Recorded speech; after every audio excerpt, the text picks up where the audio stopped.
রাষ্ট্রপতির ভাষণ হবে, ডেপুটি স্পিকার নির্বাচিত হবেন।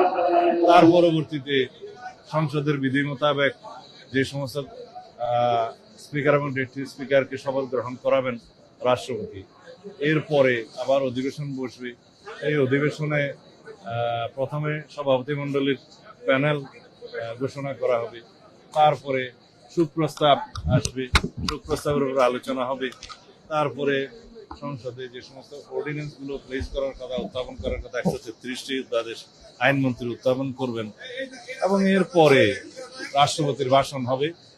তার আগে সংসদের কয়েকটি কমিটি নির্বাচিত হয়, যেমন বিজনেস অ্যাডভাইজরি কমিটি, যেটা কার্য উপদেষ্টা কমিটি, সেটা সংসদ কমিটি সহ আরো কয়েকটি কমিটি হবে।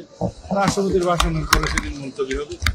এরপরে আমাদের সিদ্ধান্ত মাফিক যেটা কার্য উপদেষ্টা কমিটির বৈঠকটা তারপরের দিন অনুষ্ঠিত হবে এবং খুব সম্ভবত 15 তারিখে আরো একদিন অধিবেশন চলার পরে সংসদ অধিবেশন বিরতি হইতে পারে, তারপরে ঈদের প্রতি আপাতত এগুলো চিফ হুইপ বলার কথা উনি বলবেন বিস্তারিত।